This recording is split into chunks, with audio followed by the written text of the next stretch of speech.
వదిలించేందుకు కేంద్రం అప్రమత్తంగా వ్యవహరిస్తుంది. అన్ని అత్యవసర వ్యవస్థల పనితీరు ఎప్పటికప్పుడు పర్యవేక్షిస్తుంది. ఈ క్రమంలో వరుస భేటీలు జరుగుతున్నాయి.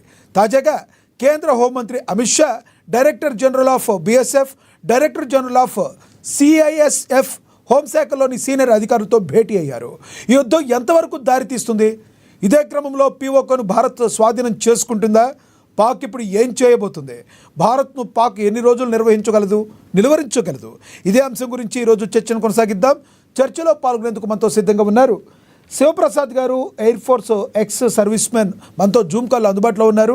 అదేవిధంగా డాక్టర్ సునీల్ కుమార్ ఎలదండి గారు, డయాబెటాలజిస్ట్ అండ్ పీడియాట్రిషియన్, ఆయన కూడా మనతో జూమ్ కాల్లో అందుబాటులో ఉన్నారు. ఇక రాజకీయ విశ్లేషకులు పాపిరెడ్డి గారు కూడా మనతో జూమ్ కాల్లో అందుబాటులో ఉన్నారు. అదేవిధంగా రాజకీయ విశ్లేషకులు రాజమౌళి గారు కూడా జూమ్ కాల్లో అందుబాటులోకి వస్తారు. ముందు మనం శివప్రసాద్ గారితో మాట్లాడదాం. శివప్రసాద్ గారు నమస్తే అండి. శివప్రసాద్ గారు, నా వాయిస్ వినపడుతుందా? ఎస్ శివప్రసాద్ గారు, ఎస్ క్లియర్గా వినపడుతుంది. శివప్రసాద్ గారు, జరుగుతున్న పరిస్థితులు తెలుసు. ఒక ఎయిర్ ఫోర్స్ సర్వీస్ మెన్గా మీరు చెప్పండి, అసలు ఎన్ని రోజులు ఈ పాకిస్తాన్ ఎన్ని రోజులు నిలువరించగలదు భారతదేశాన్ని భారత్ దాడి చేస్తే?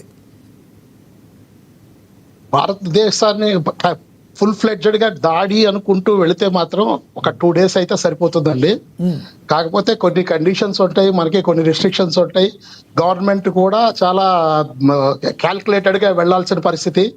It will only defend. మన ముఖ్య ఉద్దేశం ఏంటంటే పాకిస్తాన్లో ఉన్న టెర్రరిస్టులు, వాళ్ళని సపోర్ట్ చేస్తున్న వాళ్ళని మనం ఎరాడికేట్ చేయాలనే ఉద్దేశంతో మనం ముందుకెళ్తున్నాం.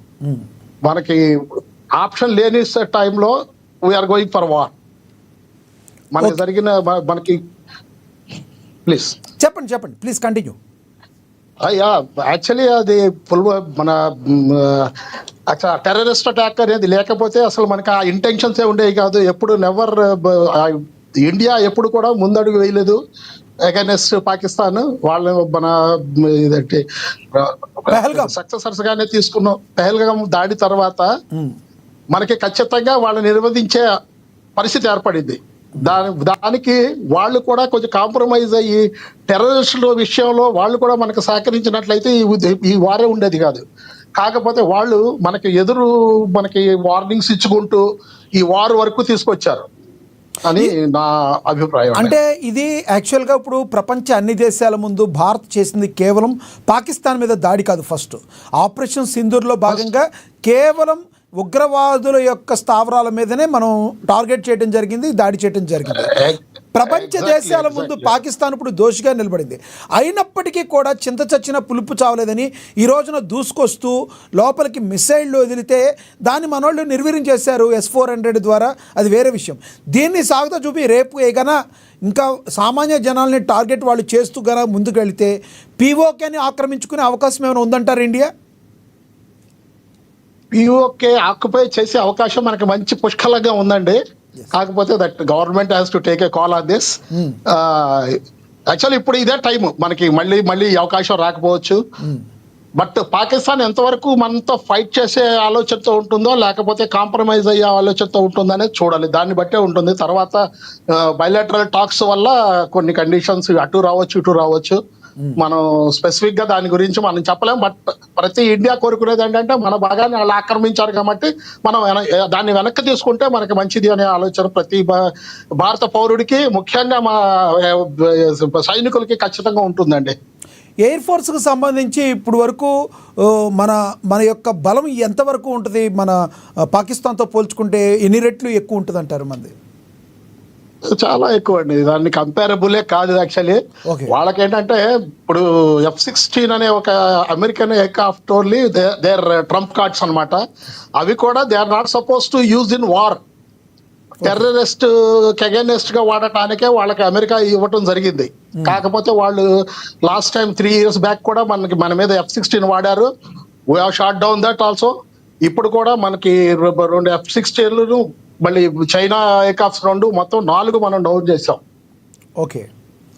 సో రానున్న రోజుల్లో కష్టం అంటారు పాకిస్తాన్కి. ఎటువంటి పరిస్థితుల్లో భారత్ అంటూ దాడి చేస్తే 2 రోజులు మించి నిలువరించే అవకాశం లేదంటారు? Yeah, definitely 2 days is more than sufficient అండి. అంత కూడా పట్టదు, 2 days చాలు. రైట్, మళ్ళీ వస్తాం sir. Running yeah. Please carry. Yes, మళ్ళీ వస్తాం మీ దగ్గరికి. మనతోటి డాక్టర్ సునీల్ కుమార్ గారు ఎలదండి, డయాబెటాలజిస్ట్ అండ్ పీడియాట్రిషియన్ ఆయన ఉన్నారు, ఆయనతో మాట్లాడదాం. సునీల్ గారు నమస్తే సార్. నమస్కారం అండి. సునీల్ గారు, ఇప్పుడు భారతదేశం ఎటువంటి పరిస్థితుల్లో ఉందో తెలుసు. పాక్ కయ్యానికి కాలు దూవుతుంది, వాళ్ళని తిప్పికొట్టే పరిస్థితుల్లో భారత్ ఉంది. ఎటువంటి పరిస్థితుల్లో వాళ్ళని ఉపేక్షించేది లేదు. ఇటువంటి సమయంలో మన సైనికులకి ఏమన్నా జరిగితే అక్కడ డాక్టర్స్ కానీ, వాళ్ళ ఆర్మీ డాక్టర్స్ కానీ ఎటువంటి చర్యలు తీసుకుంటారో ఒక డాక్టర్గా మీరేమంటారు? ముందుగా అందరికీ నమస్కారం. నమస్తే.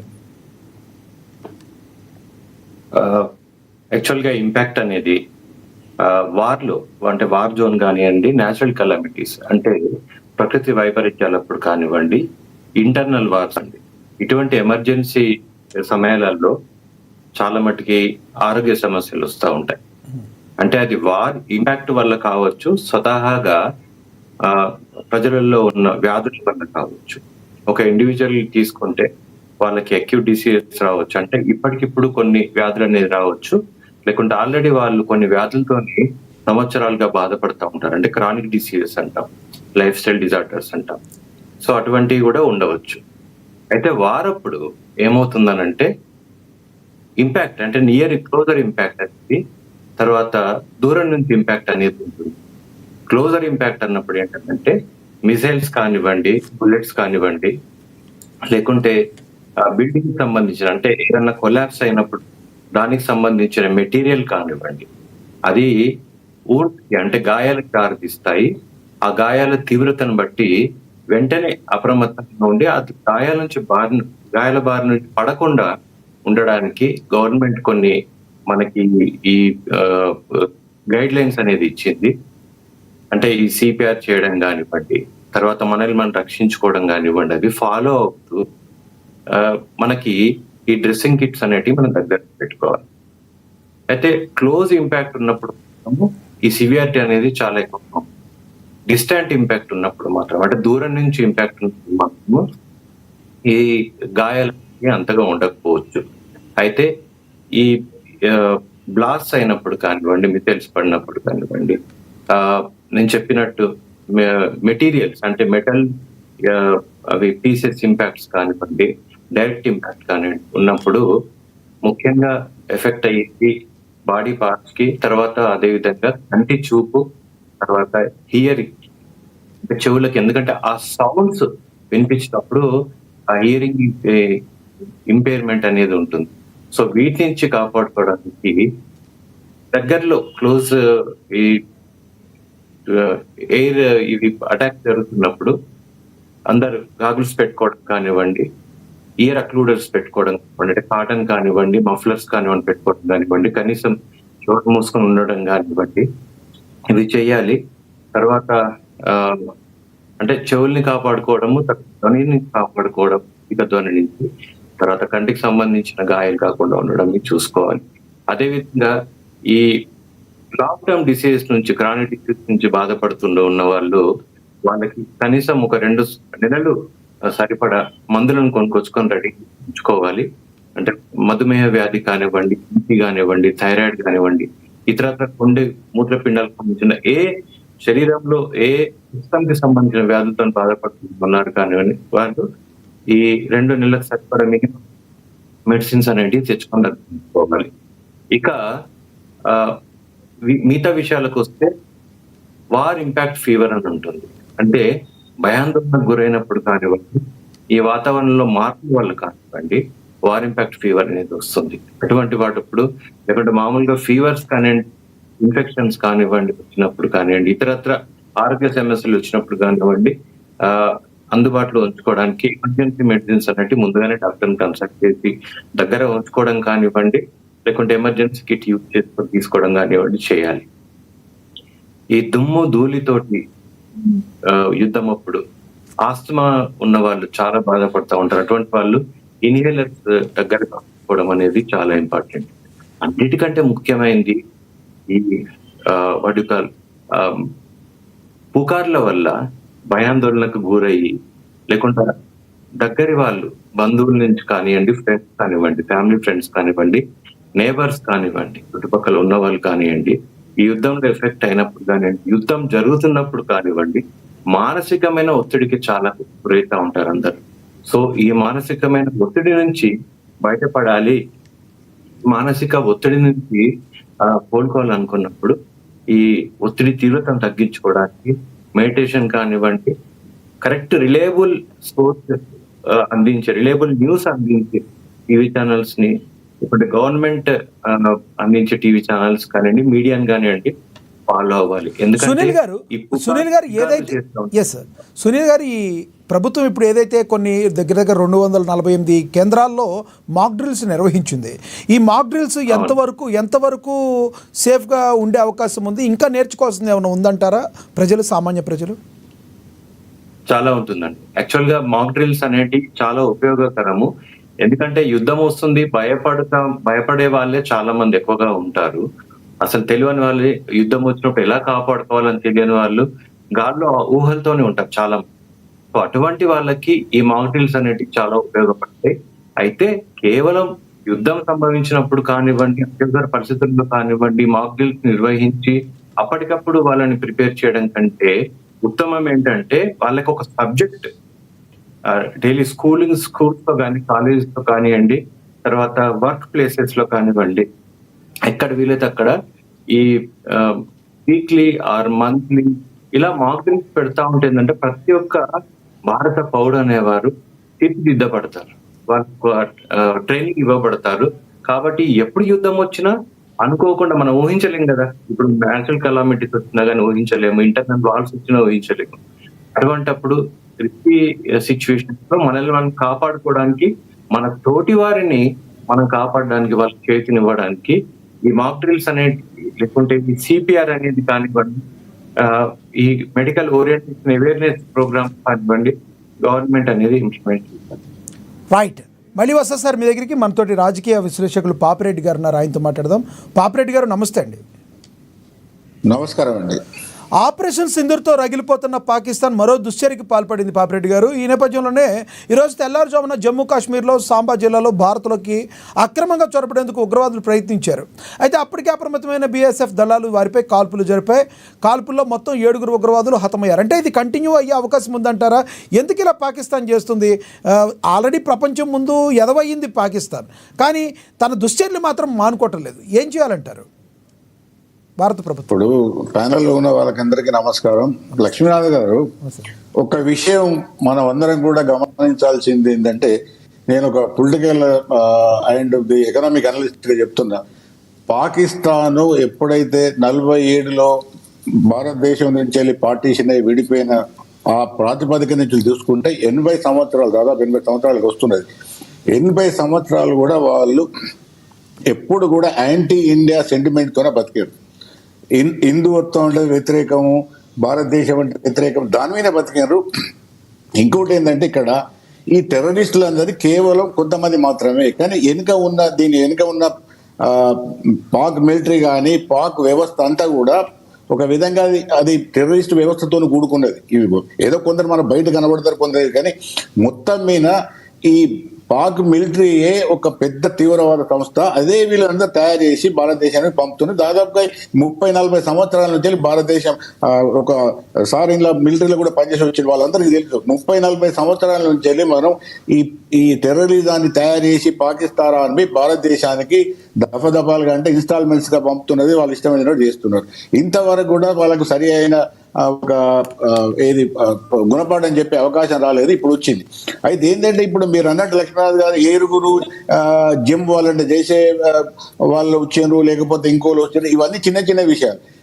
ఇది ఏంటంటే, దీనికి అంతటికి రూట్ అయితే మూల కారణం ఏంటంటే, పాకిస్తాన్ లో ఉన్న ఈ మిలిటరీదే అక్కడ అంతిమ అధికారం. వాళ్ళకి సివిలియన్స్ అంటే ఇప్పుడు ఉన్న మనకు షెహబాజ్ షరీఫ్ ఇంకో ఎవడో అసలు అది ప్రభుత్వం కాదు ఉన్నది. ఇప్పుడు ఆసిమ్ మునీర్ కింద ఉన్న మిలిటరీ జనరల్ వాళ్ళదే అసలు అధికారం, వాళ్ళదే ఇదంతా కూడా.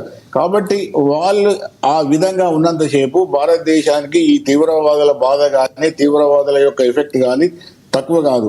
ఈ ఒకసారి ఎక్కువైతుంది, ఒకసారి తక్కువ అవుతుంది, కానీ ఇది కంటిన్యూగా గత 40-45 ఏళ్ల నుంచి వెళ్ళి భారతదేశం, జమ్మూ కాశ్మీర్ కాదు, భారతదేశం మొత్తం కూడా ఎఫెక్ట్ అవుతున్నది. ఇప్పుడు భవిష్యత్తులో కూడా ఈ పరిస్థితి ఈ విధంగా ఉండడానికి అవకాశం ఉంటే తగ్గదు. ఒకవేళ మనం భారతదేశం ఈ తీవ్రవాదాన్ని పూర్తిగా ఆపాలి, తొలగించాలంటే మాత్రం ఈ యుద్ధం అనేది ఏదైతే ఇప్పుడు జరుగుతున్నదో, ఈ యుద్ధంలో పాకిస్తాన్ ఆర్మీ మొత్తం దాని యొక్క బ్యాక్ బోన్ అంటే దాని పూర్తిగా దాన్ని నిర్వీర్యం చేస్తే తప్ప ఈ టెర్రరిజం ఆగే అవకాశం లేదు. ఎందుకంటే దానికి బెస్ట్ ఎగ్జాంపుల్ ఏంటంటే మొన్న ఈ ఏదైతే సింధూర్ వన్ మనం టెర్రరిస్ట్ చవరాల మీద అటాక్ చేసినప్పుడు ఆ చనిపోయిన వాళ్ళకు మిలిటరీ హానర్స్ తోని, నేషనల్ హానర్స్ తోని మిలిటరీ వాళ్ళు పెద్ద ఎత్తున అటెండ్ అయ్యి వాళ్ళకు అది చేయడం జరిగింది, దానం చేయడం. అంటే దాని అర్థం ఏంటంటే మిలిటరీ, టెర్రరిజము, పాకిస్తాన్ సమాజము, పాకిస్తాన్ ప్రభుత్వం అన్ని ఒకటే. మనం వేరువేరుగా చూస్తే కష్టమైంది. టెర్రరిస్టులు వేరు, ప్రభుత్వం వేరు, ఆర్మీ వేరు అని కదా, అందరూ ఒకటే. భారత వ్యతిరేకత అన్నది వాళ్ళకి నరణ పెంచి పోషించి ఉన్నది కాబట్టి అది అంత తొందరగా పోదు. ఒకటేంటంటే ఇంత జరిగిన తర్వాత భారతదేశం చాలా కన్స్ట్రెయింట్ గా, అంటే ఒక విధంగా సమన్వయం పాటిస్తూ కొంత కంట్రోల్ చేసుకుంటున్నప్పటికీ కూడా Pakistan is rogue state, rogue nation కాబట్టి వాళ్ళు చేసేది అదే ఉంటుంది. మొన్న ఈ ఏదైతే మనకు ఈ జమ్మూలో జరిగిన సిల్లింగ్ అంటే ఏదైతే కాల్పులు ఉన్నాయో వాళ్ళందరూ కూడా సివిలియన్ టార్గెట్ చేశారు.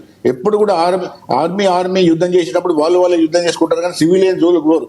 కానీ మొన్న ఆ సిల్లింగ్ అంతా అంటే వాళ్ళ ఏవైతే ఆ మిలిటరీ వాళ్ళు చేసిన పాకిస్తాన్ అంతా కూడా సివిలియన్స్ కొట్టి దాదాపు 20 మంది దాకా చంపడం జరిగింది. అంటే అది ఒక రోగు స్టేట్, అది ఒక దరిద్రమైన వ్యవస్థ కాబట్టి దాన్ని గట్టిగా ధీటుగా ఎదుర్కొన్నానంటే ఈ సింధూర్ 1 సరిపోదు, సింధూర్ 2, సింధూర్ 3, సింధూర్ 4 ఎక్కడి దాకా పోతుందో. కానీ అంతిమంగా పాకిస్తాన్ లో ఆర్మీ యొక్క పూర్తిగా దాని ఎటువంటి దాని బలం లేకుండా చేస్తే తప్ప ఇది కాదు. రెండోది ఏంటంటే ఇవాళకి ప్రపంచంలో పాకిస్తాన్ ఒక పెద్ద ఒక టెర్రరిస్ట్ ఆర్గనైజేషన్ గా ముందుకు వచ్చింది. కానీ ఇప్పుడు పాకిస్తాన్ ఆర్మీ, పాకిస్తాన్ సమాజమే ఈ విధంగా ఉన్నది అన్నది కూడా ప్రపంచం చాలా మంది అర్థమవుతున్నది. అర్థం కాదు, చాలా మందికి ఇంతకుముందు అర్థమైంది, కానీ ఇప్పుడు మొత్తం మందికి అర్థమవుతున్నది. కాబట్టి ఒకటేంటంటే ఈ వారును ఆపవద్దు. రెండోది ఏంటంటే వార్ ఆబ్జెక్ట్ ఒకటి ఉంటుంది. వార్ ఆబ్జెక్ట్ ఏంటంటే ఒకవేళ భారతదేశం శాంతియుతంగా ఉండాలి, భారతదేశంలో టెర్రరిజం ఉండద్దు, భారతదేశం ఒక అభివృద్ధి, ఇటువంటి ఒక రోగు నేషన్ ఒక పక్క నుండి ఎప్పుడు కూడా మనకు ఇబ్బంది పెట్టినప్పుడు మనకు అభివృద్ధి కాదు, శాంతి ఉండదు, శాంతి భద్రత సమస్య ఉంటుంది, ఒక టెన్షన్ ఉంటుంది. కాబట్టి ఇవన్నీ ఓన్ అనుకున్నప్పుడు మాత్రం ఖచ్చితంగా భారత ప్రభుత్వానికి ఒక పొలిటికల్ ఆబ్జెక్టివ్ ఏంటంటే ఇవందరినీ కూడా, అంటే ఇవన్నీ లెక్కలో తీసుకొని ఏంటంటే వారును లాజికల్ ఏంటంటారు, వార్ లాజికల్ ఏంటంటే కంటిన్యూగా తీసుకుపోయి పాకిస్తాన్ ఇక మేము కాశ్మీర్ జోలికి రాము, కాశ్మీర్ మాది కాదు, అది భారతదేశం అని చెప్పేదాకా కూడా యుద్ధం చేసి వాళ్ళని మొత్తానికి లేకుండా చేస్తే తప్ప ఈ సమస్య పోదు. రైట్, మళ్ళీ వస్తానండి మీ దగ్గరికి. మనతోటి రాజమౌళి గారు ఉన్నారు. ఎస్ అయితే ఎక్కడైతే పాకిస్తాన్, పాపిరెడ్డి గారు మీరు చెప్పండి, ఎక్కడైతే పాకిస్తాన్ ఏదైతే సిచ్యువేషన్స్ తీసుకుని తమకు అనుకూలంగా మార్చుకోవాలని చూసిందో ఆ పరిస్థితులన్నింటినీ కూడా భారత్ తిప్పికొడుతుంది. అయినప్పటికీ తామేదో బలంలో ఉన్నారని చెప్పడాన్ని, తప్పుదోవ పట్టించడాన్ని ఏ రకంగా చూడాలి? వాళ్ళ ప్రజల్లో వాళ్ళకి మేము బలవంతులు అని నిరూపించుకుంటానికి చేస్తున్నారు, ఇదంతా అనుకోవాలా? బలవంతులు నిరూపించుకోవడమే కాదు, అది కాదు. మేము ఎప్పుడు కూడా ఒక రోగ్ స్టేజ్ అంటే ఒక విధవలం, మేము చేసే పని ఇది అని వాళ్ళు ఇంతకుముందు చేస్తున్నారు. ఇప్పుడు కొత్త చేసేది ఇది కాదు. ఇవాళ యుద్ధం వచ్చింది కాబట్టి అందరు చూస్తున్నారు. కానీ గత 40-50 సంవత్సరాల నుంచి నిరంతరంగా పాకిస్తాన్ ఆర్మీ కానీ, పాకిస్తాన్ ఆర్మీ తయారు చేసిన టెర్రరిస్ట్ ఆర్గనైజేషన్స్ కానీ, ఈ రకరకాల వ్యవస్థలు కానీ ఇంతవరకు చేస్తూనే ఉన్నాయి. ఇప్పటి వరకు పాకిస్తాన్ ఆర్మీ భారతదేశం మీద 4 యుద్ధాలు చేయడం జరిగింది. 1948, 1965, 1971, ఆఖరికి 1999 200 కార్గిల్ వార్. ఇప్పుడు యుద్ధాలు చేస్తూనే ఉన్నారు. వాళ్ళు ఎప్పుడు ఆగలేదు. వాళ్ళు ఎప్పుడు కూడా వాళ్ళ నిజ స్వరూపం ఉన్నది. కానీ మన ప్రభుత్వాలు చేతకాకనో చేతనయ్యో అప్పుడున్న మనకు ఉన్న పరిస్థితుల బట్టి మనం సరిగా రెస్పాండ్ కాలేదు. కానీ ఇప్పుడు చాలా బలం, ఖచ్చితంగా రెస్పాండ్ కావాలి. ఇటువంటి వ్యవస్థను పూర్తిగా నాశనం చేయకపోతే మనకి ఎప్పుడు కూడా ఇదే స్థితిలో ఉంటుంది. రైట్ పాపిరెడ్డి గారు, మళ్ళీ వస్తాను. మనతోటి రాజకీయ విశ్లేషకులు రాజమౌళి గారు జాయిన్ అయ్యారు, ఆయనతో మాట్లాడదాం. రాజమౌళి గారు నమస్తే అండి. రాజమౌళి గారు, ఎస్, ఎత్ర నార్యసు పూజంతే రమంతే తత్ర దేవత అన్నారు. అయితే మన యొక్క మహిళలకి వాల్యూ ఇవ్వకుండా సింధూరాన్ని తీసేసినందుకు ఆపరేషన్ సింధూర్ స్టార్ట్ అయింది. ఎలా ఉండబోతుందంటే రానున్న రోజుల్లో పాకిస్తాన్ పరిస్థితి? ఎలా ఉండబోతే ఇది పోయే అవకాశాలు ఎక్కువ కనబడుతున్నాయి. ఎందుకంటే నరేంద్ర మోడీ గారు తర్వాత అజిత్ డోవల్ గారి నేతృత్వంలో వాళ్ళు మామూలుగా ప్లానింగ్ లేదు. ఇక్కడైతే స్త్రీని అవమానపరిచడం, అంటే ఏ మతంలో అయితే స్త్రీకి అసలు వాల్యూ ఉండదు అట్లాంటి స్త్రీని వాళ్ళు టార్గెట్ చేసింది. సో వాళ్ళ కోసం గాను మీకు కూడా మన భారతదేశం నుంచి ఎంత అద్భుతమైన సరి అయిన సీట్ అయిన జవాబు ఉందంటే అదే స్త్రీతోని వాళ్ళని కొట్టింది వాళ్ళు. సో దానికి ఇప్పటికైనా వాళ్ళకి ఇంకా అర్థమైతే వీళ్ళే కాదు, ప్రపంచంలోనే అసలు ఈ ఎవరైతే అగ్రరాజ్యాలు ఉందో వాళ్ళకు కూడా దిమ్మ తిరిగిపోయిన సమాధానం నరేంద్ర మోడీ గారు ఇచ్చారు సింధూర్ అనే ఆపరేషన్ తోనే. దాని ఇప్పుడు ట్రైలర్స్ మాత్రమే నడుస్తున్నాయి. వాళ్ళందరూ కదా ఇంకా పవర్ పిక్చర్ బాకీ అయ్యారు. ఇంకా సినిమా మొత్తం ముందున్నది. ఇంకా ఇప్పుడు ఇంతకంటే మంచి అవకాశం మళ్ళీ భారతదేశం మరొకటి రాదు. ఈ దెబ్బతోని పాకిస్తాన్ అనే ఒక కలుపు మొక్కలు తీసేయకపోతే రానున్న రోజులలో ప్రపంచానికి టెర్రరిజం అనే మొత్తం కబలించబోతున్నది అన్న వాస్తవం తెలుసు. కాబట్టి నరేంద్ర మోడీ గారు ఒక 4 రోజులు లేట్ అయినా కూడా చాలా అద్భుతమైన డిసిషన్ తీసుకున్నాడు. ఆయనకు మనందరం సపోర్ట్ చేయాల్సిన అవసరం ఉంది. ఇది ఒక ఆస్పెక్ట్. ఇంకా ప్రపంచం భారతదేశం బయట జరుగుతున్న ఒక యుద్ధం అయితే భారతదేశంలోనే ఉన్న అసలైన యుద్ధం ఇంకా ఇక్కడ లోపల కూడా ఉంది. ఇక్కడ ఉన్న ఆ కలుపు మొక్కలు వేయాల్సిన అవసరం ఉంది. ఎందుకంటే భారతదేశం అనగానే వేసుకుంటే వాళ్ళు అంటే ఒకే మతానికి సంబంధించిన వాళ్ళు మాత్రమే వచ్చి ఈ అంతర్గతంగా దొచ్చుకుపోయినది. అంటే ఒక మనిషి బాడీ లోపల రక్తం ఎట్లా పారకపోయిందో ఈ పాకిస్తాన్ అనే ఒక విషం ఈ భారతదేశం అంటే ప్రతి నగరం లోపల ప్రతి ఊర్లలో చూసుకుపోయారు. వీళ్ళని కూడా ఇదే టైంలో వాళ్ళను అక్కడ ఇక్కడ కూడా లేపేయాల్సిన అవసరం ఉన్నది. సో దానికి నిజంగా కూడా ఆపరేషన్ సింధూర్ అని అక్కడ పెట్టారు, మరి అది ఇక్కడ కూడా వర్తించాలి. ఇక్కడ అయితే ఏంటంటే తనకున్న పరిధిలో వాళ్ళు చేస్తున్నారు. రాష్ట్ర ప్రభుత్వాలు కూడా మేల్కొని ఇక్కడ ఉన్న కలుపు మొక్కలు కూడా ఏదైతే బాగుంటుందని అనుకుంటున్నాను.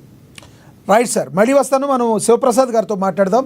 శివప్రసాద్ గారు, ఒక ఫైటర్ జెట్ ఏదైతే ఉందో ఆ ఫైటర్ జెట్ ఎంతవరకు ఈ యుద్ధ సామాగ్రిని మోయగలదు, ఎంతవరకు దాన్ని బేస్ చేసుకుని యుద్ధం చేయగలదు, మళ్ళీ ఒకసారి రావాల్సి ఉంటుందా మన యొక్క బంకర్ దగ్గరకు కానీ ఏదన్నా ఎటువంటి ఉద్దేశం ఉంటుంది అంటారు? ఎలాంటి జరుగుద్ది అంటారు? అంటే ఎంతవరకు మోయగలండి? ప్రతి ఎయిర్క్రాఫ్ట్ కి దానికి కెపాసిటీ ఉంటుంది. దాని కెపాసిటీ బట్టే పోయగలదు. మెయిన్ వచ్చి మనకి factor fuel factor. Fuel minimum చేస్తే ఎక్విప్మెంట్ ఎక్కువ వెళ్తుంది. బాంబ్స్ కానీ గన్స్ కానీ ఎక్కువ మనం లోడ్ చేసుకుని వెళ్ళొచ్చు. సో మనకి డ్యూరేషన్ వచ్చి మాక్సిమం 1 అవర్ 1.5 అవర్ మాక్సిమం. అంతకంటే ఎక్కువ డ్యూరేషన్ ఫ్యూల్ మనం క్యారీ చేయలేం అలాంగ్ విత్ ఈ ఎక్విప్మెంట్ అనమాట. అంటే ఆ రిస్ట్రిక్షన్స్ చెప్పండి sir, please continue. That is the condition అనమాట మనకి. సో మనం ఎప్పటికప్పుడు ఒక షార్ట్ వెళ్ళి వచ్చి మళ్ళీ ఫ్యూయల్ ఫిల్ చేసుకుని మళ్ళీ వెళ్ళాల్సి వస్తుంది. If the guns are fired bombs కూడా ఎరెక్ట్ చేసుకుని మళ్ళీ వెళ్ళాల్సి వస్తుంది. ఓకే, అంటే ఒక 1.5 అవర్ మాత్రమే క్యారీ చేయగలదు ఏదైనా పెట్రోల్ కానీ ఫ్యూయల్ కానీ ఏదైనా కూడా. కాకపోతే ఇప్పుడు రాఫెల్ అనే ఎయిర్క్రాఫ్ట్ కొత్తది వచ్చేది చూడండి, దాన్ని ఎయిర్ టు ఎయిర్ రిఫిల్లింగ్ ప్రొవిజన్ కూడా ఉంది మనకి. ఎయిర్ లోనే మనకి దాన్ని రిఫిల్ చేసి మళ్ళీ పంపించవచ్చు. రైట్. ఇప్పుడు 48,000 కోట్లు, ఎస్ 48,000 కోట్లు పెట్టి కొన్నారు కదా బ్రహ్మోస్. దీనికి సంబంధించి ఏం చెప్తారు సార్? అది ఎలా ఉపయోగపడుతుంది ఏంటి? దిస్ ఈస్ అ డెవిల్ అండి. బ్రహ్మోస్ అనే క్షిపణి అనేది డెవిలే. ఇఫ్ ఇట్ ఈస్ యూజ్డ్ అంటే కొంచెం కాస్ట్ మనకి ఎక్కువ పడుతుంది, కానీ వెన్ ఇట్ ఈస్ రిక్వైర్డ్ అప్పుడే యూజ్ చేయటం జరుగుతుంది దీన్ని. అది యూజ్ చేస్తే మాత్రం ఒక సిటీ కంప్లీట్ గా ఎరాడికేట్ అయిపోతుంది. అంటే బ్రహ్మోస్ని కాపాడుకుంటానికి ఒక యూజ్, లేదంటే దాడి చేయడానికి ఒక యూజ్, రెండుగా చేయొచ్చా? అంటే ఇప్పుడు ఆల్రెడీ పాకిస్తాన్ 15 మిసైళ్లను వదిలినప్పుడు సుదర్శన చక్రం లాగా, విష్ణు చక్రం లాగా అది అన్నిటినీ అక్కడే బయట డిస్ట్రాయ్ చేసింది, కానీ అది దాడి చేయడం కూడా చేస్తుందా? యా మనం షార్ట్ చేస్తామండి. ఇప్పుడు వాళ్ళు షార్ట్ చేసిన మిజైల్స్ ని మనం షార్ట్ చేస్తాం, మిజైల్స్ టార్గెట్ చేసి. గైడెడ్ మిజైల్స్ ఉంటాయి. ఇప్పుడు ఒక ఆబ్జెక్ట్ పైకి వెళ్తుంది అనుకోండి, దాన్ని కరెక్ట్ గా ఇది చేసుకుని దాన్ని టార్గెట్ కొడితే దాన్ని గైడ్ చేసుకుంటూ దాన్ని డిస్ట్రాయ్ చేసేదాకా ఇది ఫాలో అవుతానే ఉంటుంది. ఓకే, సో అలా యూజ్ చేయొచ్చు. మనం డైరెక్ట్ గా అక్కడ location land surface to surface missiles కూడా యూజ్ చేసుకోవచ్చు. దాన్ని right, surface to air and surface to surface ఇప్పుడు పాకిస్తాన్లో యూజ్ చేసుకోవచ్చు. ఎస్, పాకిస్తాన్లో అంతర్యుద్ధం ఆల్రెడీ స్టార్ట్ అయింది. పాకిస్తాన్ ప్రజలు, సామాన్య ప్రజలు ఎవరి మీద కూడా వాళ్ళని మీద చంపే ఉద్దేశం ఎవరికీ లేదు. బట్ ఈ ఫైటర్ జెట్లు నిర్దేశిత టార్గెట్ని ఎలా రీచ్ అవుతాయి, అనుకున్న లక్ష్యాలని ఎలా ఛేదించగలుగుతాయి? మన ఇండియా చేస్తున్నది అదేనండి, చాలా గ్రేట్ థింగ్. మన ప్రెసిషన్ గా మనం యాక్చువల్లీ ఎక్కడైతే మనం టార్గెట్ చేయాలో దాన్నే టార్గెట్ చేస్తున్నాం. We are not going to civil areas. మనం ఇప్పుడు చూడండి, మొన్న 9 టెర్రరిస్ట్ క్యాంప్స్ ని బ్లాస్ట్ చేసాం. అవును, that is only possible with our Rafales అనమాట. ఓకే, ప్రెసిషన్ గా రఫేల్స్ ని స్పాట్స్ మనకు వచ్చిన లాంగిట్యూడ్ నామినల్స్ ప్రకారం దాన్ని టార్గెట్ చేస్తే కరెక్ట్ గా. ఇప్పుడు ఆ రాఫెల్ అనే ఎయిర్క్రాఫ్ట్ లో ఏఐ టెక్నాలజీ కూడా ఉందండి, ఆర్టిఫిషియల్ ఇంటెలిజెన్స్ టెక్నాలజీ కూడా ఉంది. దాని ద్వారా ఏంటంటే ప్రెసిషన్ గా టు ద టార్గెట్ వరకు దాన్ని చేయటం జరిగింది. ఎక్కడ ఒక ఇంచు డీవియేషన్ కూడా లేకుండా స్పాట్ లో అటాక్ చేయడం జరిగింది అనమాట. సో అలాగే మనం కంట్రీ వాళ్ళ సిటీస్ ని టార్గెట్ చేస్తున్నప్పుడు కూడా మన దీనికి పూర్తి ఇది ఉందన్నమాట. వాళ్ళ పాపులేషన్ మీదకి వెళ్లకుండా కేవలం ఏదైతే మనం డిస్ట్రాయ్ చేయదలుచుకున్నామో ఆ స్పాట్ల వరకే. లైక్ దాదాపు అన్ని సిటీస్ మనం టార్గెట్ చేసాం. దాదాపు పాకిస్తాన్ లో ఉన్న అన్ని సిటీస్ మనం టార్గెట్ చేసాం. అన్నిట్లోనూ బ్లాస్ట్ చేసాం.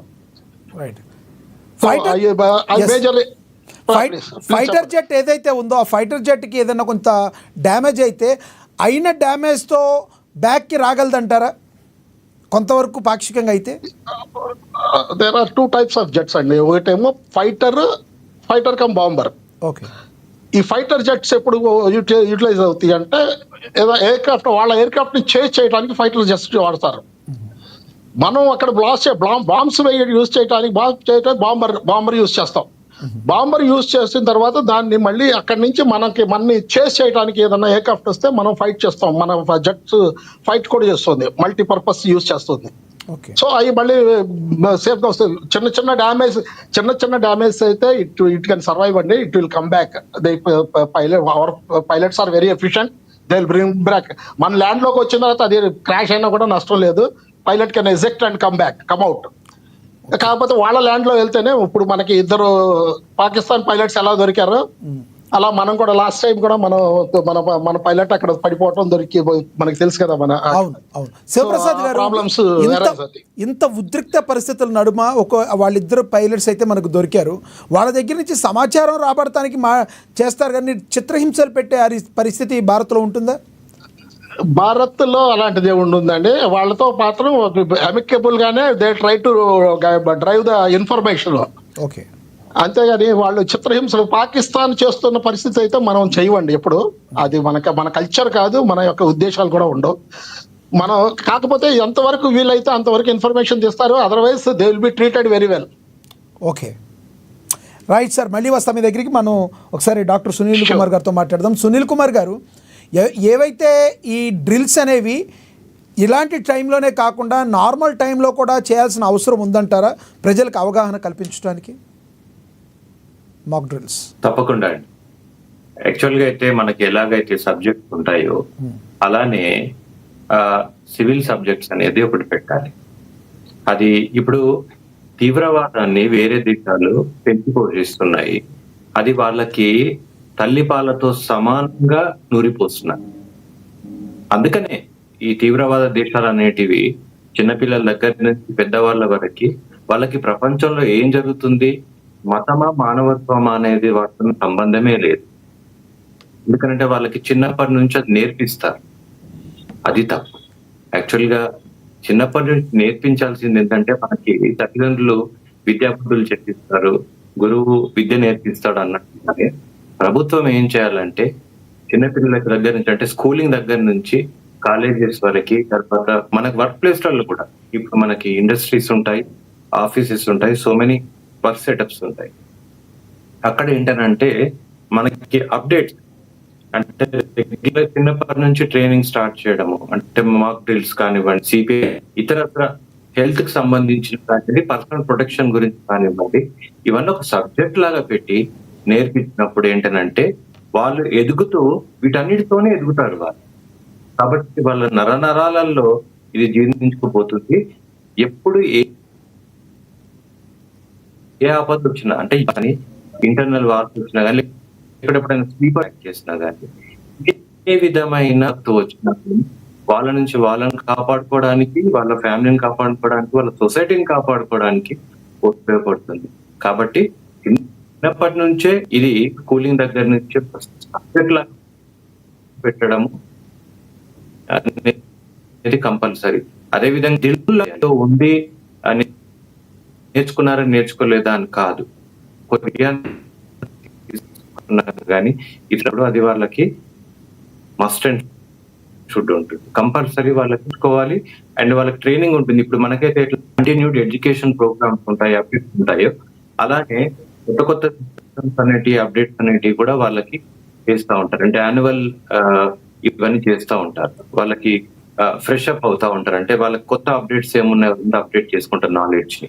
సో అలానే ప్రతి సంవత్సరం కానివ్వండి, ఎప్పుడు అవసరమైతే అప్పుడు కొత్త ఇన్వెన్షన్స్ ఏమున్నాయి, కొత్త రూల్స్ నేర్పిస్తూ వాళ్ళకి, ఇప్పుడు మనము సంపాదించుకున్నామా, తిన్నామా, మనం పోషించుకున్నామా, ఉన్నామా అనే కాకుండా మనం ఏం చేయగలుగుతాం ఇన్ రిటర్న్, మన దేశానికి ఏం చేయగలుగుతాం అనేది మనకి ఇది చిన్నప్పటి నుంచి సిస్టమ్ లో ఉంటే చక్కగా ఉంటుంది. ఇది అన్ని దేశాలు పాటించాల్సిన విధి విధానం.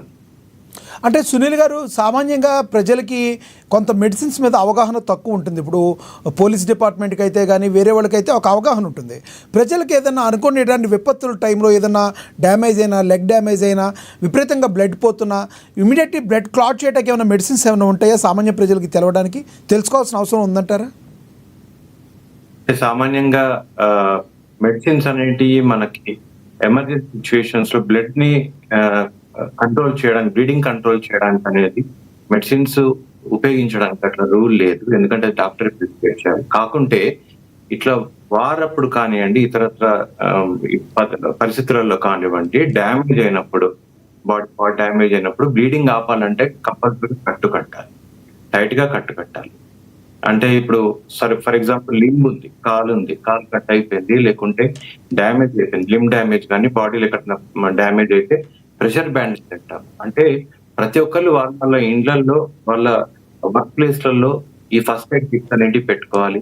మనం ఎలా అయితే కార్లలో పెట్టుకుంటామో, మనం ఉండే ఫస్ట్ ఎయిడ్ కిట్ పెట్టుకుంటామో అలా పెట్టుకోవాల్సిన అవసరం అయితే ఉంది. అలాంటప్పుడు ఏం చేయాలంటే బ్యాండేజ్ కానివ్వండి, బ్యాండేజ్ దొరికినప్పుడు టవల్ కానీ, ఏ క్లాత్ ఉన్నా కానీ, లేదంటే పర్టికులర్ మనం షర్ట్ కానివ్వండి, బనీన్ కానివ్వండి తీసి ప్రెషర్ గా అప్లై చేయడం, బ్లీడింగ్ ఆపడం అనేది ఇంపార్టెంట్. అదే విధంగా applying ice may give some relief. And అన్నిటికంటే ముఖ్యమైన కన్సోలింగ్, అంటే అక్కడ ధైర్యాన్ని చెప్పడం. బాధపడుతున్న ఒక బాధితునికి ధైర్యాన్ని చెప్పడము, కన్సోల్ చేయడం అనేది చాలా ఇంపార్టెంట్. పెయిన్ తగ్గడానికి పారాసిటమాల్ ఎనీబడికి, అంటే అది ప్రాబ్లం లేదు, విత్ ఇన్ డోస్ లో.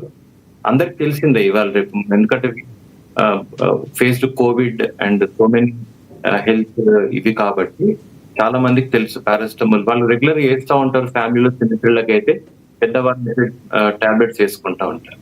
So paracetamol can be used for both controlling fever and pain also. So ఇటువంటి యూజ్ చేయడానికి ప్రాబ్లం లేదు. కానీ బ్లీడింగ్ ఆపడానికంటూ మాత్రము మెడిసిన్స్ ఉన్నాయి, కానీ అది డాక్టర్ పర్యవేక్షణలో మాత్రమే, మెడికల్ సెటప్ లో మాత్రమే వాడాలి. ఎనీహౌ బియాండ్ అవర్ కంట్రోల్, మనం చేయగలిగిన దానికంటే, ఒక మామూలు మానవుడు చేయగలిగిన దానికంటే ఎక్కువగా లిమిటేషన్ దాటి ఉన్నట్టయితే ఎట్లాగో మనకి హాస్పిటల్స్ ఉన్నాయి, డాక్టర్స్ ఉంటారు, గవర్నమెంట్స్ ఇటువంటి వార్ఫేర్ అప్పుడు స్పెషల్ మెడికల్ అటెన్షన్ ఉంటుంది. సో వాటిని తప్పకుండా సంప్రదిస్తే ఉపయోగం ఉంటుంది. సామాన్య ప్రజలకి సిపిఆర్ చేయడం మీద అవగాహన ఇంకా పూర్తిగా వచ్చిందంటారా డాక్టర్ గారు? ఇంకా రావాలండి. యాక్చువల్గా సిపిఆర్ అనేది ఇప్పుడు చిన్న చిన్న స్కూల్ పిల్లలు నడిపితే సిపిఆర్ అంటే చేసి చూపిస్తారు. అంటే డాక్టర్స్ కానివ్వండి, నర్సెస్ కానివ్వండి, లేకుంటే మెడికల్ ట్రైనింగ్ పొందిన వాళ్ళు అప్పుడప్పుడు స్కూళ్ళల్లో కానీ, కాలేజీలో కానీ, మన వర్క్ ప్లేసెస్ లో కానీ వచ్చి చూపిస్తూ ఉంటారు. కానీ ప్రాక్టీస్ చేయించాలి. దానికి మ్యానిక్యూన్ అనేది కంపల్సరీ. ఎందుకంటే ఫినాన్షియల్ గా చాలా ఖర్చు పెట్టి స్కూల్స్, ఇన్స్టిట్యూషన్స్ స్థాపిస్తున్నారు. బట్ సిపిఆర్ అనేది మనిషి జీవితాన్ని కాపాడే జన్మ లాంటిది కాబట్టి ఈ సిపిఆర్ కి అవసరమైన దానికి అవసరమైన స్టిమ్యులేషన్ కానివ్వండి, స్టిమ్యులేషన్ అంటే మనకి యాంబు బ్యాగ్ ఎట్లా యూజ్ చేయాలి, సిపిఆర్ ఎట్లా చేయాలనేది మనకి ఇప్పుడు డ్రెస్ బట్టల షాప్ లోకి వెళ్తే మ్యానిక్విన్స్ ఉంటాయి, వాళ్ళు డ్రెస్సెస్ వేసి పెడతారు కదా, అలా మ్యానిక్విన్స్ ఉంటాయండి సిపిఆర్ కి. సో ఆ సిపిఆర్ ఎట్లా యూజ్ చేయాలి, రేషియోలో హార్ట్ సెక్రటరీ ఎంత మనకి శ్వాసకు సంబంధించిన సపోర్ట్ ఇవ్వాలనేది వాళ్ళకి చూపిస్తూ చేపియాలి వాళ్ళతో. అదేవిధంగా మనకి మీడియాలో వీడియోస్ దొరుకుతాయి, సిపిఆర్ వీడియోస్. సో ఈ రీచ్ అంటే ఈ టైం పాస్ చేసే కంటే చూసి 10 మంది షేర్ చేసి అది చాలా ఉపయోగపడుతుందని నేను అనుకుంటున్నాను. Right sir, right. మళ్ళీ వస్తాను, మీరు కంక్లూడ్ చేద్దరు. కానీ మనం పాపిరెడ్డి గారితో మాట్లాడదాం. పాపిరెడ్డి గారు, ఓవరాల్గా చూసుకుంటే ఇప్పుడున్న సిచ్యువేషన్లో రాజకీయాలు చేయడానికి ఇది సమయం కాదని చెప్పి ప్రతి రాజకీయ పార్టీ కూడా కేంద్ర ప్రభుత్వానికి బేషరతుగా మేము మద్దతు ఇస్తున్నామని చెప్తున్నాయి. ఇది 100% జరగాలి, జరుగుతుంది కూడా. ప్రస్తుతం రియాక్ట్ అవుతున్న రాజకీయ పార్టీలని ఏ రకంగా చూస్తారు మీరు? ఇప్పుడు ఇది అత్యవసర పరిస్థితి, దేశ సమగ్రత, దేశ రక్షణ సమస్య కాబట్టి ఈ అత్యవసర అసాధారణ పరిస్థితిలో రాజకీయ పార్టీల మధ్య అభిప్రాయ భేదాలు ఎన్నున్నప్పటికీ కూడా అందరూ కూడా ఒకటే తాటిపైకి వచ్చి భారత ప్రభుత్వానికి, రక్షణ వ్యవస్థకు అండగా నిలవాల్సిన సమయం కాబట్టి దాదాపుగా ఇప్పుడు సెంట్రల్ గవర్నమెంట్ 2 దఫాలు ఆల్ పార్టీ మీటింగ్స్ పెట్టడం జరిగింది. ఈ 2 సార్లు కూడా అన్ని రాజకీయ పార్టీ ఎటువంటి కండిషన్స్ పెట్టకుండా పూర్తిగా భారత ప్రభుత్వానికి మద్దతు చెప్పడం జరిగింది. మీరు ఎటువంటి చర్యలు తీసుకున్నా కూడా మీరు తప్పకుండా కూడా ఆల్ పార్టీస్ మీటింగ్ లో కూడా చెప్పడం జరిగింది. కాబట్టి ఇవాళ దాదాపుగా రాజకీయ పార్టీలలో భిన్న స్వరాలు కానీ లేకపోతే భిన్న అభిప్రాయాలు కానీ దానికి ఆస్కారం లేదు. అందరూ కూడా దాదాపు భారత ప్రభుత్వం, భారత రక్షణ వ్యవస్థ వెనుక కాబట్టి ఇది ఒకటి శుభ పరిణామం, మంచిది. దీంట్లో మనం ఒక పెద్ద స్ట్రాంగ్ పాయింట్. అదే మనం పాకిస్తాన్ చూస్తే ఇదే పాకిస్తాన్ లో అంతర్గతంగా అనేక సమస్యలు ఉన్నాయి. ఇవాళ ఇంత యుద్ధం జరుగుతుంటే ఇమ్రాన్ ఖాన్ తేరికే పాకిస్తాన్ ఇన్సాఫ్ పార్టీ వాళ్ళు రోడ్డు వెనుక వచ్చి ఇమ్రాన్ ఖాన్ రిలీజ్ చేయమని గొడవ చేస్తున్నారు. అటు బలూచిస్తాన్ లో మాకు స్వతంత్రం కావాలి, బలూచిస్తాన్ వాళ్ళు ఆర్మ్స్ ఉపయోగం చేస్తున్నారు. మూడో వైపు ఏది మన పురాణమైన మాకు ఇష్టం లేదని తాలిబాన్ వాళ్ళు, తర్వాత తిరిగి తాలిబాన్ పాకిస్తాన్ వాళ్ళు యుద్ధం చేస్తున్నారు. అంటే ఒక విధంగా మనం 2 దేశాల పరిస్థితి భారతదేశం 100% పౌర సమాజం కానీ, రాజకీయ పార్టీ కానీ, విజ్ఞానవంతులు కానీ అన్ని రకాల ప్రజలు ఒకటే మాట విని ఉన్నారు. పాకిస్తాన్ కు మనం తగిన బుద్ధి చెప్పాలి. ఇది ఒక గొప్ప విజయం మనంగా చూసుకోవాలి. అదే మనం పాకిస్తాన్ వైపు చూస్తే అనేక విధాలుగా భిన్నంగా అది యుద్ధం ఏమంటున్నారు అంటే 5.0 అంటున్నారు. అంటే 5 రకాలుగా పాకిస్తాన్ యుద్ధం చేస్తూనే కాకుండా అటువంటి పరిస్థితి మనకు లేదు. కాబట్టి మనకు ఒక విధంగా ఈ ప్రభుత్వం కానీ మన సంబంధం కానీ సాధించి చెప్పుకోవచ్చు. అయితే ఒకటేంటంటే ఇంత జరిగినా కూడా ఒకటేంటంటే పాకిస్తాన్ లో కానీ, పాకిస్తాన్ సైన్యంలో కానీ వాళ్ళ యొక్క ఇంకొక మాట ముందుగా చెప్తున్నా, ఈవెన్ కామన్ ప్రజలు కూడా డాక్టర్ సాబ్ చెప్పిన వాళ్ళకి మంచి బుద్ధి, చిన్నపిల్లల నుంచి మంచి బుద్ధులు చెప్పి మంచి నడవడికి నేర్పితే బాగుంటది. కానీ పాకిస్తాన్ లో మద్రాసాస్ ఉంటాయి, అన్ని మద్రాసాస్ మొత్తం. మొన్న అటాక్ చేసింది కూడా ఎక్కువ మద్రాసాస్ చేశారు, మన సింధూర్ వన్లో కూడా. ఈ మద్రాసాలు పాకిస్తాన్ లో జరిగేది ఏంటంటే, ఈవెన్ ఇండియాలో కూడా జరుగుతుంది, పాకిస్తాన్లో కాదు.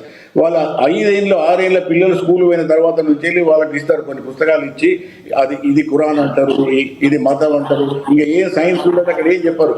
తర్వాత అక్కడ పాకిస్తాన్ అయితే ఏం చెప్తారు, హిందువులు మనకు విరోధులు, భారతదేశం మనకు విరోధులు, అన్ని విధాల పాకిస్తాన్ సమస్యలు భారతదేశం. ఆ చిన్నప్పటి నుంచి నూరిపోతుంటారు. కాబట్టి భారతదేశాన్ని మనం ఖతం చేయాలి. వాళ్ళు ఎవరైనా మీరు పిల్లలను ఎప్పుడైనా పాకిస్తాన్ యూట్యూబ్ లో చూడండి, వాళ్ళు ఇంటర్వ్యూ చేస్తే పిల్లలు అడుగుతారు, ఒక 10 ఏళ్ల పిల్లల్ని అడిగితే ఏం చెప్తారంటే జిహాద్ చేయాలి, హిందువులను ఖతం చేయాలి, గదే ఎక్కిస్తా అంటున్నాడు. కాబట్టి ఇటువంటి పరిస్థితులలో మనం పాకిస్తాన్ ఎందుకు ఇంత చెప్తున్నానంటే, వాళ్ళు మామూలు మనుషులుగా లేవు. వాళ్ళు తయారు చేసి మతోన్మాదులుగా ఒక ఎటువంటి రేషనల్ థింకింగ్ లేకుండా తయారు చేసింది. కాబట్టి మన లెవెల్ ఆలోచిస్తే పాకిస్తాన్ మనకు అర్థం కాదు. కాబట్టి పాకిస్తాన్ లో ఉన్న అన్ని విధాల వ్యవస్థలను పూర్తిగా వాటిని కంట్రోల్ చేసి ధ్వంసం చేసి, ఇప్పుడున్న పాకిస్తాన్ గా లేకుండా చేసి, ఇప్పుడు పడవలు కనబడుతున్న పాకిస్తాన్ గా లేకుండా చేసి, ఏదైతే మిలిటరీ ఉన్నదో మళ్ళీ మన కాలబేరానికి వచ్చినా కూడా నమ్మేలేదు. అవసరమైతే కాలు పట్టుకుంటారు, తర్వాత మళ్ళీ దుడ్డు పట్టుకుంటారు. కాబట్టి వాళ్ళకి ఏమి లేకుండా మొత్తం టోటల్ వాళ్ళ ఇన్ఫ్రాస్ట్రక్చర్, అంటే మిలిటరీ ఇన్ఫ్రాస్ట్రక్చర్, ఈ terms of arms, ammunition and man power మొత్తం కూడా ఏం లేకుండా చేసి, ఎందుకు చేయాలంటే పాకిస్తాన్ లో మిలిటరీదే అంతిమ అధికారం. 1947 నుంచి వెళ్ళి కూడా మనం పాకిస్తాన్ పార్టీషన్ తర్వాత చూస్తే, first prime minister of Pakistan Liaquat Ali 1.5 years హత్య చేయడం జరిగింది. అక్కడి నుంచి మొదలు పెడితే మొన్న ఇమ్రాన్ ఖాన్ వరకు దాదాపుగా ఇప్పుడు భుట్టో, దిలీప్ గారు 60 భుట్టోను ఉరి తీశారు, బెనజీర్ భుట్టోను హత్య చేశారు, తర్వాత నవాజ్ షరీఫ్ ను జైల్లో పెట్టి తర్వాత దేశ బహిష్కరణ చేశారు. ఇప్పుడు ఇమ్రాన్ ఖాన్ జైల్లో పెట్టారు. ఏ ప్రైమ్ మినిస్టర్ కూడా 5 ఏళ్ళు అక్కడ వెళ్ళలేదు. అంటే పొలిటికల్ పార్టీస్ కానీ, ఈ సివిల్ గవర్నమెంట్ కానీ నామిక పార్టీ అక్కడ ఉన్నది ఒకటి సైన్యము, మిలిటరీ వ్యవస్థ. ఆ మిలిటరీ వ్యవస్థ కింద ఉన్నాయి ఇవన్నీ ISI, డీప్ స్టేట్, టెర్రరిస్టులు. కాబట్టి అసలు వృక్షం అన్నది సైన్యంలో నడిపిస్తున్న సైనిక అధికారులు. కాబట్టి వాళ్ళని దెబ్బతీయకుండా, వాళ్ళకి బుద్ధి చెప్పకుండా, వాళ్ళ ఇంట్రెస్టులను మనం సర్వనాశనం చేయకపోతే, ఇంత ఏం చేసినా కూడా మనం కుమ్మాన్ని కొడితే మళ్ళీ బ్రాంచెస్ కొడితే మళ్ళీ వస్తుంది. అది పాపిరెడ్డి గారు కంక్లూడ్ చేయండి. చెట్టు కూడా దానికి అయ్యేది ఏం లేదు. పాపిరెడ్డి గారు కంక్లూడ్ చేయండి. చెట్టునే పీకేస్తుంది తప్ప ఇది ఏదైతే ఉన్నదో ఈ రోగానికి డాక్టర్ ఆఫ్ జల్ది బాగా రోగం ఒక్కోసారి మురితే ఏది ఆపరేషన్ చేస్తారు. ఆపరేషనే కావాలి, మెడికేషన్ ఏం పని చేయదు. ఆ మెడికేషన్ అసలే పనిచేయదు. కాబట్టి we need a drastic surgery. అది పెద్ద ఎత్తున చేసి మొత్తం పాకిస్తాన్ సమాజమే రూపుమాపకు ఉంటే భారతదేశానికి ఇప్పుడు కూడా సేఫ్ ఉండదు. Right sir. రాజమౌళి గారు, ఎవరైతే సోఫియా ఖురేషి అదేవిధంగా వ్యోమికా సింగ్ ఉన్నారో, ఒక మహిళా సైనిక నేతలతో ఎవరైతే మాట్లాడించారో, సైనిక అధికారులతో ఎటువంటి పంపించారంటారు ప్రపంచానికి సిగ్నల్స్? ఎటువంటి సిగ్నల్స్ పంపించారంటారు? పాకిస్తాన్కి ప్రధానంగా ఎటువంటి సిగ్నల్స్ పంపించారనుకోవచ్చు మహిళా అధికారులతో? అది యాదృచ్ఛికమో తెలియదు కూడా, అంత పెద్ద ఒకరైతే వైపు వాళ్ళ బిలీవ్స్ ప్రకారం, అంటే వాళ్ళ మత ప్రాతిపదికన చెప్పారు, వాడు 2-3 ఏళ్ళ పోయే విషయం రోజుకి వస్తున్నారు. అది పాకిస్తాన్ అని కాదు, ఇక్కడ భారతదేశంలో అన్ని మతాలల్లా చిన్న పోరగాళ్ళకి వాళ్ళ మెదడు నిండా విషం పుట్టుతున్నారు. అల్లాని నమ్మని వాళ్ళు ఎవరైనా వాడిని చంపాల శత్రువు అని చెప్పేసి ఒక విషబిస్తున్నారు. అది అన్నింటే అనుభవం కంటే ఎక్కువ దాన్ని మనం పెంచుకోవచ్చు. చెప్పాలంటే కూడా ఇప్పుడు ఆ పిల్లలు కనుక బయట వాళ్ళు అనుభవం లెక్క వెళ్ళిపోతున్నారు.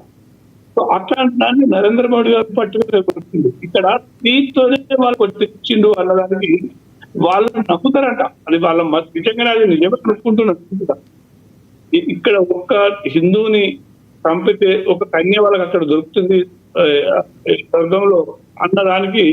అయితే ఎవరైతే వాళ్ళు స్త్రీ చేస్తే సరిపోతే అక్కడ వాళ్ళకి అన్ని దొరకదు అనేది వాళ్ళు ఒక బిలీవ్ అన్నట్టు. సో ఇది మరి నరేంద్ర మోడీ గారు ఆయన చుట్టుపక్కల ఆయనకి ఇచ్చిన సలహా ప్రకారం వాళ్ళు ఆలోచించి వాళ్ళ మతాన్ని ఆసరాగా చేసి వాళ్ళ భయంలను ఆ రకంగా వీళ్ళకి స్త్రీని పెట్టిపోతే ఇదే చాణక్య నీతి అనేసి నా విశ్లేషణలో పడ్డది. Right. సోషల్ మీడియాలో అందరూ చెప్తా ఉన్నారు.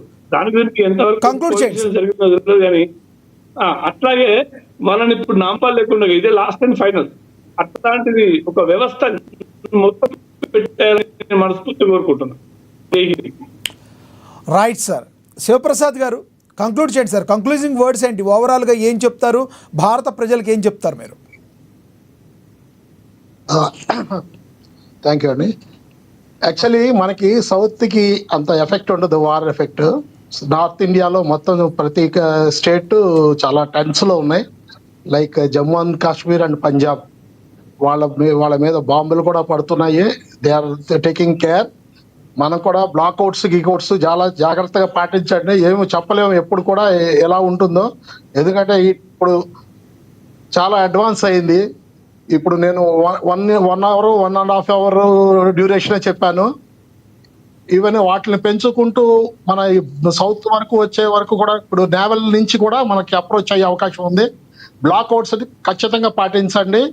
ఎప్పుడైతే మనకి సైరన్ ఇండికేషన్ ఇస్తారో అందరూ ప్రజలందరూ అది చేయండి. నా ఉద్దేశంలో ఏంటంటే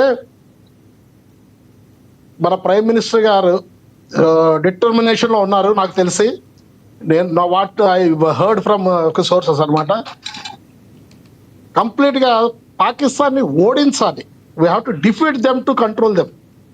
తర్వాత ఇప్పుడు యాక్చువల్లీ మన కాశ్మీర్ అనేది ఎంతో చక్కగా దాని 370 ఎరాడికేట్ అయిన తర్వాత చాలా చక్కగా ఇప్పుడే మళ్ళీ అక్కడ విజిటర్స్ టూరిస్టులు స్టార్ట్ అయ్యారు, డెవలప్మెంట్ స్టార్ట్ అయింది. ఈ టైంలో ఇది ఒకటి క్రియేట్ చేసి వాళ్ళు ప్రయోగించిన ప్రయోగమే పాకిస్తానీలు. ఎందుకంటే వాళ్ళ మిలిటరీ మన ప్యానెల్ మెంబర్స్ చెప్పినట్టు వాళ్ళ మిలిటరీ కూడా రోగ్ అన్నారు. రోగ్ కరెక్ట్, ఎగ్జాక్ట్లీ విధ్వంసం చేయడానికే వాళ్ళు ఉన్నారు. Total military is been controlled by militants అండి. అక్కడ టెర్రరిస్టుల ద్వారానే అక్కడ మిలిటరీ కంట్రోల్ అవుద్ది. ప్రైమ్ మినిస్టర్ ఇవన్నీ కూడా జస్ట్ ఇవే అనమాట. అక్కడి నుంచి ముందుకు రావాలి, నామ మాత్రమే. ఈవెన్ ప్రజలకు కూడా వాళ్ళు ఇలా ఇవే పాఠాలు చెప్తారండి. మన ప్యానల్ మెంబర్స్ కూడా అన్నారు, ఈ మద్రసాల్లో స్కూల్స్లో వాళ్ళు చెప్పే పాఠాలు కూడా ఇవే. ఇండియా గురించి కరెక్ట్.